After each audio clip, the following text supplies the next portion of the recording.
Comme intouchable.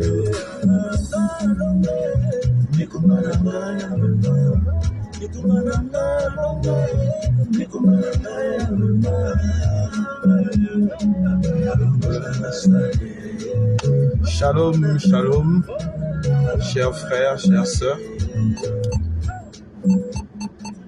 chers amis. En tout cas, je vous salue et que la grâce et la paix du Seigneur soient avec vous. Je vais troubler un peu ton début d'après-midi. Donne-moi juste 10 minutes. Je vois déjà des gens en ligne. Dites-moi si la voix passe, si le son est bon. Donc, je disais que je veux troubler ton après-midi parce que je viens de la salle de sport. Dès que j'ai un peu de force, j'essaie de pousser un peu mon corps. Encore, c'est limite pour la santé. Le sport, c'est bon pour la santé, mais aussi c'est toujours intéressant de se surpasser. Donc, c'est pour ça, dès que j'ai l'espace, vraiment, je me mets à la santé. Ok, je disais que je voulais juste prendre 10 minutes et je ne veux pas abuser de l'après-midi de quelqu'un. Aujourd'hui, il fait déjà assez chaud.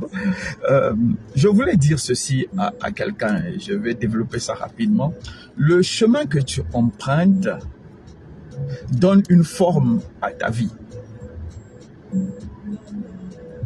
Ça veut dire que, en fait, l'ensemble des choix que tu fais vont donner une forme à ta vie. Bref, les choix que tu fais vont déterminer ce que ta vie va devenir. Donc, je voulais dire ceci à un jeune. Il faut arrêter d'attendre l'opportunité. Il y a trop de jeunes aujourd'hui qui disent « je suis en train d'attendre l'opportunité ». Et l'opportunité, ne sachant pas l'opportunité va prendre quelle forme, on ne sait pas réellement qu'est-ce qu'ils attendent. Est-ce que l'opportunité viendra du ciel? Est-ce que ça viendra de la terre? Est-ce que ça viendra à gauche ou ça viendra de droite? On ne sait pas. Mais les gens ont décidé, pour la plupart en Afrique, nous avons décidé d'avoir une attente passive. Une attente passive. Cette attente passive-là est celle où j'ai étudié, pour ceux qui ont étudié, et j'ai déposé des demandes d'emploi et je suis là assis, j'attends que on puisse m'appeler.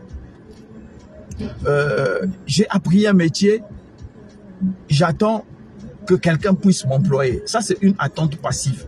Et c'est la pire des façons d'attendre. Je nous comprends. Pourquoi nous sommes arrivés là? C'est un peu notre historique de l'Afrique, où on ne veut pas se surpasser, on ne veut pas se dépasser, et les parents ne nous ont pas enseigné à nous dépasser, à nous surpasser. Donc, on aime bien rester dans sa zone de confort. Mais je veux te dire aujourd'hui, la meilleure façon d'attendre, c'est l'attente active. Et qu'est-ce que moi j'appelle attente active? L'attente active, c'est l'attente de celui qui ne s'assoit pas, qui attend quelque chose qui va le lancer. Mais pendant qu'il est en train d'attendre, il fait quelque chose qui ne cadre pas avec son profil, qui ne cadre pas avec son profil de base.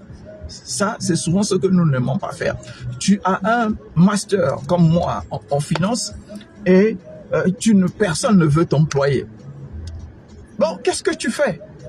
Tu décides, par exemple, d'écrire des livres, de vendre des livres, je ne sais pas, bref. Mais tu te mets à faire autre chose. Et le autre chose là peut devenir ton métier de demain qui va te nourrir, ou bien comme on dit en Europe, un métier alimentaire.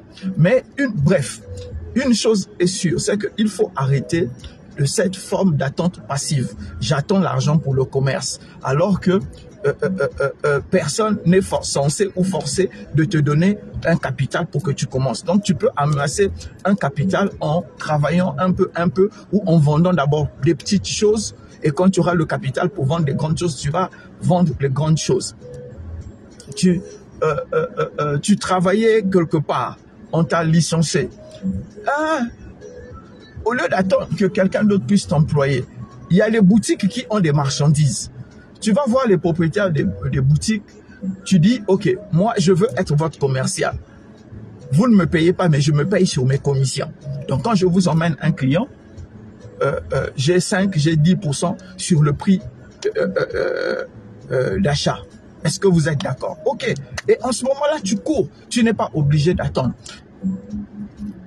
En fait, pendant que je faisais le sport tout à l'heure, il y a une émission que j'ai suivie sur Sean Combs, Puff Daddy. Et j'ai vu son parcours. C'est vrai que quand nous prenons les choses qui viennent des États-Unis ou de l'Europe, on se dit que ça ne cadre pas avec notre réalité. Mais c'est vrai que ce n'est pas notre réalité, ne nous offre pas le cadre légal là. Mais quand tu entres dans l'inspiration, c'est la même chose. En fait, nous pouvons utiliser ces exemples-là et nous, à notre niveau, maintenant les tropicaliser ou bien les personnaliser. Le documentaire était en train de dire ceci, que Puff Daddy a été stagiaire chez un Africain, un noir américain, qui était producteur de musique. Et lui, il aimait bien la production de la musique. Et qu'est-ce qu'il a fait? Il est allé là-bas, il est lui-même allé pour apprendre. Et il était stagiaire jusqu'à... le monsieur lui a donné une chance, lui a donné un groupe de musique. J'ai connu le groupe de musique à l'époque, on appelait ça Jodeci. Et je vous assure que je n'aimais pas leur musique. Je n'ai pas aimé la musique de Jodeci. À l'époque, déjà, je trouvais ça trop féminisé. Des hommes habillés en rappeurs, en dur garçon, mais qui chantaient l'amour et tout ça. Nous, on trouvait ça un peu bête. Mais ce concept-là, des rappeurs qui chantent l'amour, c'est un concept que Puff Daddy a créé. Avant, pour les anciens comme moi, quand on parlait du rap, on parlait de Public Enemy. On parlait des gangsters, des gars qui étaient vraiment des tueurs, des bandits, des vendeurs de drogue. Et le rap était dur, ça montrait qu'on était solide. Mais Puff Daddy a compris que pour que le rap puisse toucher des blancs, puisse toucher des gens un peu plus encore... une sphère plus grande, il fallait introduire du soft dedans. Ce que vous appelez aujourd'hui le R&B. Entre-temps, on avait appelé ça rap, c'est devenu hip-hop. Aujourd'hui, c'est devenu R&B. Donc, c'est Puff Daddy qui a créé ça. Et ce style de musique a atteint son plus haut niveau quand il a fait I Will Be Missing You, pour rendre hommage à Biggie Small, Notorious Big, qu'on avait tué. Et pour lui rendre hommage, il a fait cette reprise de I Will Be Missing You, où il introduit du rap mixé avec du R&B qui a donné une des meilleures chansons qui ait existé dans le hip-hop. Mais qui lui a enseigné? Non, c'est la passion. Donc, notre problème aujourd'hui, entre nous, premièrement, nous n'avons pas d'imagination. Nous ne voulons pas activer notre imagination. Deuxièmement, nous n'avons pas la passion. C'est ce qui se passe aujourd'hui en Afrique. Tout ce que nous faisons, nous le faisons comme si c'était impersonnel. C'est comme si il y avait nous et il y avait ce que nous faisons. Nous n'arrivons pas à entrer dans ce que nous faisons. Nous n'arrivons pas à activer la passion dans ce que nous faisons. Or, si tu n'es pas passionné de ce que tu fais, tu ne peux pas être imaginatif. Et ça, je vis ça presque au quotidien. La plupart des gens qui travaillent avec toi, quand tu regardes quelque chose, tu te dis, mais il y a telle opportunité, il y a telle possibilité. Pourquoi tu ne vois pas ça? En fait, en fin de compte, j'ai fini juste par comprendre qu'il y a un manque de passion. Les gens refusent d'être passionnés par ce qu'ils font parce que souvent, ça ne cadre pas avec ce qu'ils ont étudié. Mais écoutez-moi, mes frères. Étudier là, diplôme là, surtout quand on est en Afrique là, c'est juste pour dire à quelqu'un, dire à un patron que, écoute, j'ai la possibilité, le papier là, le diplôme là, le papier rectangle là, sur quoi on a écrit ton nom, les noms de l'école prestigieuse, tout ça, veut juste dire que je suis allé m'asseoir quelque part et on a bourré ma tête des informations. Et que si toi aussi, tu veux m'employer, il faut savoir que je suis capable de m'asseoir dans ton bureau pendant 8 heures et d'obéir à tout ce que tu veux faire. C'est ce que le diplôme veut dire. Sinon, le diplôme ne veut pas dire que tu vas réussir. Le diplôme ne veut pas dire que tu es créatif. Le diplôme ne veut pas dire que tu seras au sommet. Il y a certains, leur diplôme à payer parce qu'ils sont entrés dans des bonnes institutions. Mais pour la majorité d'entre nous, nos diplômes ne paieront pas. C'est juste quelque chose qui atteste que nous avons un niveau intermédiaire qui nous permet de comprendre, ou un haut niveau qui nous permet de comprendre des choses plus ou moins compliquées. Mais sinon, le diplôme, personnellement, je ne vois pas trop son utilité dans l'Afrique d'aujourd'hui. Sauf si c'est un diplôme pratique. Comme tu es menuisier, tu es maçon, tu es moi je ne sais pas, conducteur. Oui, ça là tu sais faire quelque chose, on te met dans la chose, tu fais. Mais les gens qui vont faire comme moi, bac plus 5, bac plus 60 pour faire des théories, c'est devenu inutile. C'est pourquoi nous devons entrer maintenant dans ce que moi j'appelle le temps de la passion. Il faut dépasser ses limites. Et il y a une autre chose que j'ai remarqué, c'est que nous avons tellement de limites dans notre tête que nous les transposons dans notre réalité. Et les limites de notre tête, nous les mettons dans notre réalité, tellement notre réalité est foutue. Vous savez, la plupart d'entre nous, nous avons été éduqués. Nous avons grandi dans des familles où nous n'avons pas été valorisés. Nous n'avons pas été encouragés. Nous n'avons pas été boostés.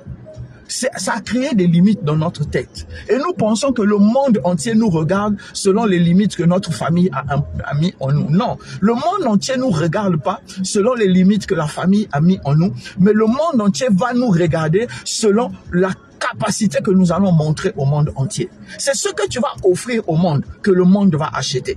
Le monde n'a rien à foutre avec les limites de comment on t'a maltraité, de comment on t'a insulté, de comment tes parents n'avaient pas les moyens. Le monde s'en fout. Le monde attend ce que tu es capable de lui apporter. Et c'est ça que le monde achète. Donc, je veux te dire, mon frère, il faut que tu dépasses tes limites. Et la majorité des limites que tu as aujourd'hui sont juste des limites qui sont dans ta tête. Ce n'est pas dans ta réalité. Parce qu'il y a des gens qui ont été dans les mêmes conditions que toi, qui ont fait des choses. Écoutez-moi, comme je dis, il n'y aura pas de puff dédié, il n'y aura pas de puff dédié. Nous, on n'en aura pas. Mais on est capable de s'inspirer de ces histoires-là pour avoir une vie équilibrée. Écoutez encore. Toujours dans ma recherche, je me suis rendu compte que Koffi Olomide, là je crois que tous les Africains vont se retrouver, Koffi Olomide est le premier qui a mixé la rumba avec le show, comme on dit le ndombolo et tout ça. Parce qu'avant, la rumba, en fait, c'était monsieur et madame qui dansaient ensemble. C'était ça la rumba. Donc, vous allez voir Franco, Grand Calais, tous les chanteurs congolais là, de l'époque là, et même vos vieux ont entendu la musique. On appelait la rumba. Les gens dansaient à deux, et après, à un moment donné, on bouge un peu le corps comme ça. Mais à un moment donné, quand Koffi a introduit les Koffiettes, les filles, bon, et avec les Koffifils, les garçons, ils ont divisé la chanson en deux. Il y a la première partie qui est rumba, où on danse avec une femme et après chacun se lâche et il commence à danser. Et l'élévation de ce niveau-là, c'est ce qui a introduit les CBN, les introductions dans les albums. Premier titre des albums, vous allez voir, je crois que c'est à partir des années 95, 96 là, où les premières chansons de tous les albums des Congolais étaient devenues des chauffés. Dont un des plus populaires de Wenge, Ndombolo, que tout le monde a dansé. Mais ça, Ndombolo est venu parce qu'il y a eu un certain Koffi qui avait compris que il pouvait, avec la passion, il pouvait encore améliorer sa musique. Tout ça, ça doit nous inspirer. Ça doit nous inspirer.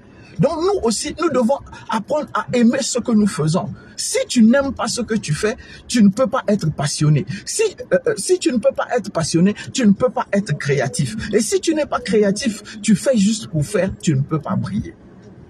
On ne deviendra pas Kofi, on ne deviendra pas Sean Combs, on ne deviendra pas Michael Jordan, on ne deviendra pas Kobe Bryant. Mais ce sont les modèles qui sont là, qui doivent nous aider, nous aussi, à atteindre un palier.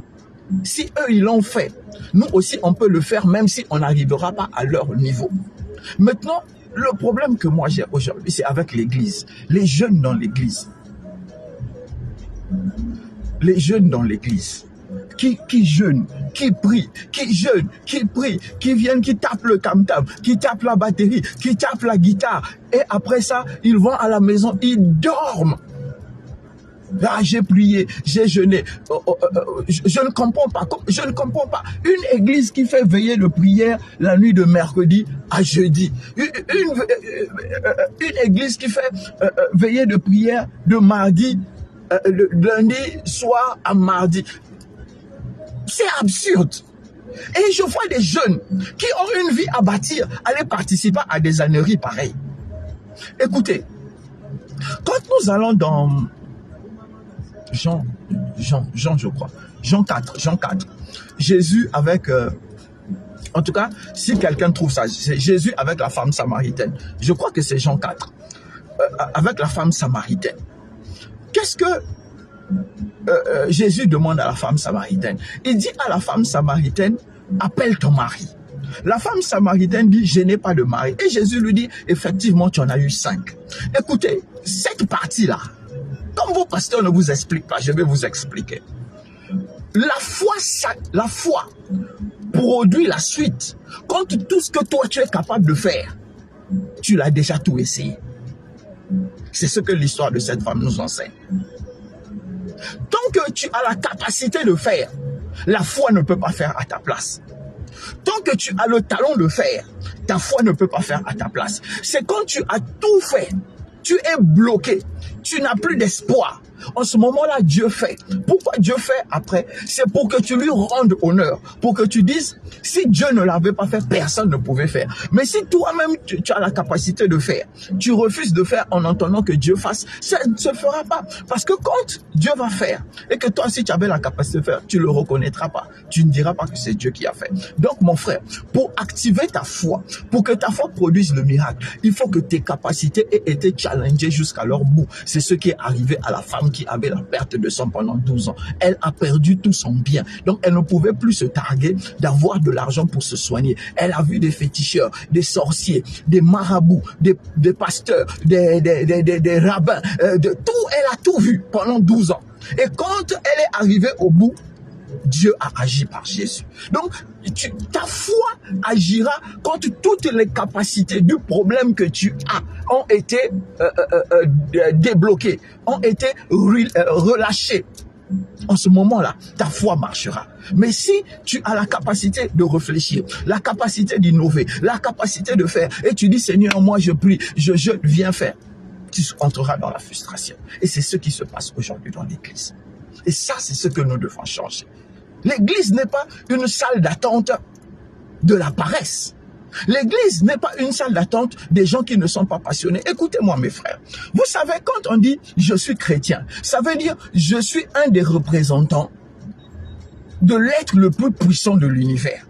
Mais quand les gens nous regardent, ils disent « tu es un représentant de Dieu, tu es un chrétien ». Mais comment ta vie est médiocre comme ça? On ne croit pas que tu es un représentant. Alors que la représentation de Dieu veut d'abord que ta partie humaine œuvre. Et quand elle est finie, Dieu entre en action. Nos limites ne sont pas pareilles. Nous n'avons pas les mêmes limites. Dieu peut entrer en action après 2 jours que j'ai prié, j'ai jeûné ou que j'ai travaillé. Pourquoi? Parce que simplement, Dieu sait qu'est-ce qu'il a placé en moi.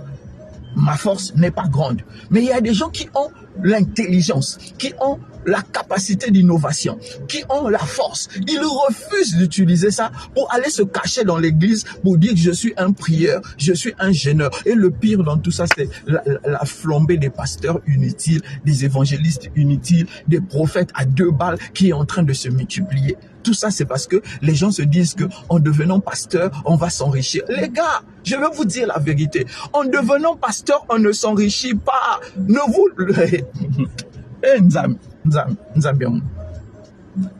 On ne s'enrichit pas. Hey, Seigneur. On ne s'enrichit pas en devenant pasteur. Écoutez, je vais vous dire, les gars, je ne vais pas vous mentir. On ne s'enrichit pas en devenant pasteur. Je suis désolé.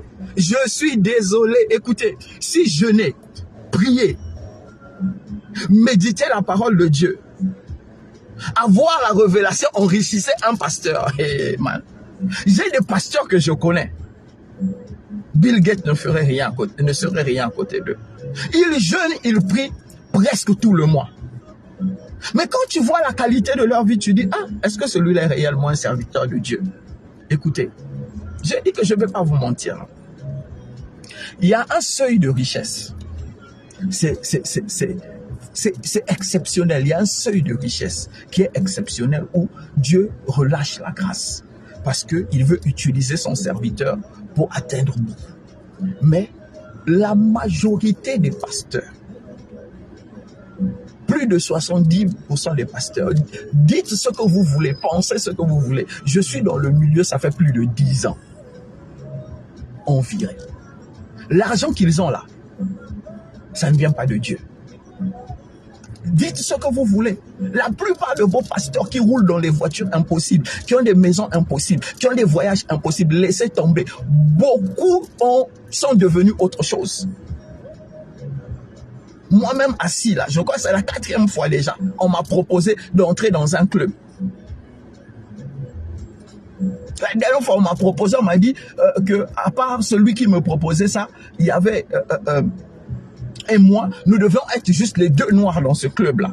Parce qu'il y a une catégorie de blancs qui veulent gagner l'Afrique francophone. Et que j'allais être leur représentant, comme moi je suis déjà en Afrique. J'ai refusé. Parce que je sais qu'est-ce qui se passe derrière.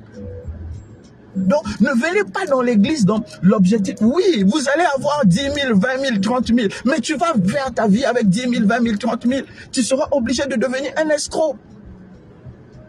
C'est la deuxième bande là. Ils deviennent des escrocs. Ils disent non, je vois, ta mère veut te tuer. Donne une offrande. On va acheter l'huile.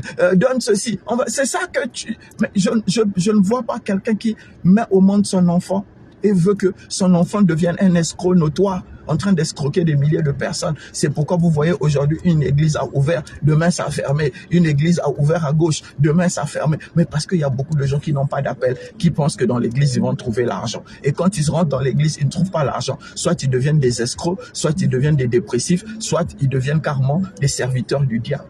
Donc, je vais vous dire, mes frères et mes sœurs, nous avons les capacités. En tant que jeunes Africains, ce dont nous avons besoin, ce n'est pas que l'environnement puisse nous ressembler, mais que nous puissions impacter notre environnement.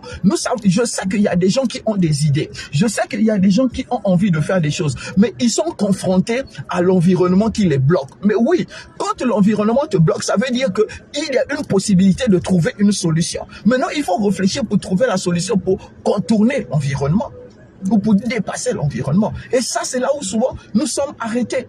Moi, je vous ai dit ça, et je vous répète, quand moi j'ai commencé à faire des livres, le gars m'a demandé 1 million. Je dis, mais man, si j'ai 1 million, je te donnerai pas ça pour les livres.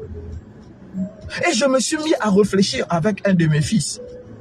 Et en fin de compte, nous avons créé une stratégie pour créer des livres.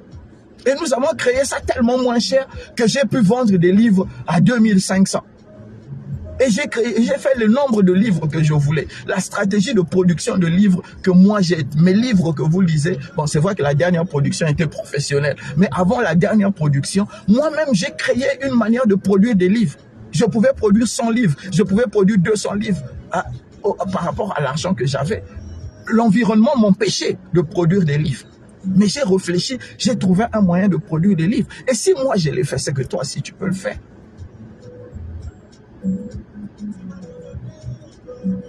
Je vais m'arrêter là. J'avais dit 10 minutes, je crois que j'ai beaucoup dépassé. Je vais dire à mes sœurs. Je vais dire à mes sœurs. Je vais encore répéter à mes sœurs. Tu ne peux pas vivre toute ta vie derrière un homme. L'homme peut tomber malade, il va perdre son boulot. Il peut faire une chute, perdre ses affaires. 3, l'homme peut mourir. Tu deviendras quoi avec les enfants? Qu'est-ce que tu deviendras avec les enfants? Réfléchissez. On dit ça à toute la jeunesse. On dit ça à l'église. On dit à tout le monde. On dit à l'église. Mais personne ne veut entendre. Mais je dis, mais... je crois que la vague des suicides dans les années qui suivent va augmenter. Parce qu'il y aura beaucoup de déchéances. C'est pourquoi je suis en train de dire, je vais te répéter, il ne faut plus attendre passivement, il faut attendre activement, en faisant quelque chose. Parce que pendant que tu es en train d'attendre, tu dois multiplier tes capacités. Parce que tu ne sais pas, au moment où l'opportunité va se présenter, quelle capacité l'opportunité va demander. Utilise ton imagination. L'imagination, comme le feu pasteur Yonggi Cho disait, ça nous permet d'atteindre la 4e dimension et de refaçonner les choses. Les limites dans ta tête. Quand tu penses que les gens te haïssent là, c'est parce que dans ta maison, on t'a fait croire que tout le monde te haïssait. Dans la rue, les gens n'ont rien à foutre de toi. Tu leur apportes quoi? Tu nourris qui? Pour que les gens prennent du temps pour s'occuper de toi.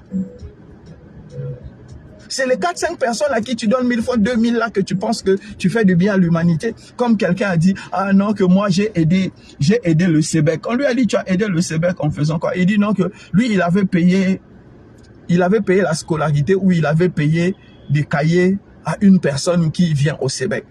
Ça me fait rire. Je dis, mais attends, si tu fais du bien à quelqu'un, quel est le problème? Qu'est-ce que le Sébec a fait dedans? Donc c'est parce que toi tu as payé l'école à 1-2 personnes que tu as rendu service à l'église? Non, arrêtez ça. Nous devons débloquer la pauvreté qu'il y a dans notre tête. Et ça doit être un challenge. Nous devons réussir. Je ne vous dis pas que réussir, ce n'est pas devenir multimilliardaire, mais c'est avoir une vie équilibrée qui te rend fier de toi, qui te permet de manger ce que tu veux manger, d'envoyer tes enfants dans des bonnes écoles, d'habiter dans des bonnes conditions. C'est pas devenir riche. Je sais qu'il y a le rêve de devenir riche là, qu'on vend aux gens. Mais combien de personnes deviennent finalement riches? Mais moi, je pense que si vous faites bien le calcul, vous allez voir que la classe moyenne a toujours été plus grande que la classe riche, la haute classe. Donc, travaillez à entrer dans la classe moyenne et à y vivre toute votre vie. Maintenant, s'il y a la possibilité de passer dans la classe des riches, passez. Les gars, je vous supplie, utilisez le cerveau. Devenez imaginatif, devenez créatif. Là où tu travailles, trouve une nouvelle idée, propose à ton patron. Mais s'il ne comprend pas, garde ton idée. Un jour, tu utiliseras ton idée pour ta propre évolution. Shalom, shalom. Merci de m'avoir suivi. J'espère vraiment que j'ai parlé à quelqu'un. Et je te répète encore, le chemin que tu empruntes donne une forme à ta vie. Les choix que tu fais donnent une forme à ta vie. La façon que tu passes ta journée donne une forme à ta vie. Pense-y. J'ai vu, vraiment je m'arrête là, j'ai vu, il y a une époque, quelqu'un qui avait deux dames que je connais, qui ont hérité de près de 11 milliards. Donc l'histoire va remonter à, bon, on va dire banalement, 20 ans de cela, 20 ans de cela, elles avaient hérité 11 milliards. Au jour d'aujourd'hui, je ne sais pas s'il leur reste 2 parcelles. Donc même l'héritage n'est pas une garantie que tu peux garder ça jusqu'à la fin de ta vie. Si tu n'es pas smart dans ta tête, si tu n'es pas visionnaire. Devenons des visionnaires. Tout visionnaire voit une solution là où il y a un problème. Tout visionnaire cherche une solution là où il y a un problème. Tout visionnaire cherche un problème qui va donner une solution. Devenons cela et nous allons voir si nous ne pouvons pas changer notre vie. Shalom, shalom, que Dieu vous bénisse. C'est le révérend Chris Mabiala. Ah oui, je voulais vous inviter. Demain, on a sur la page Sébec, il faut suivre le jeudi du Sébec. Je crois que c'est 19h. En tout cas, sois câblé, tu vas aimer le programme. Allez, shalom, que Dieu vous bénisse.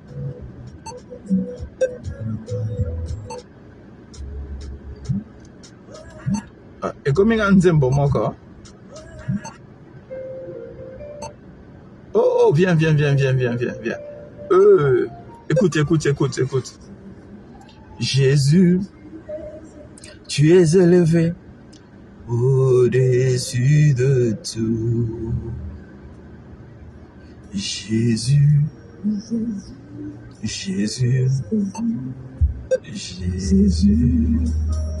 tu es élevé au-dessus de tout. Est-ce que quelqu'un peut faire vibrer son esprit ce matin et dire: Jésus.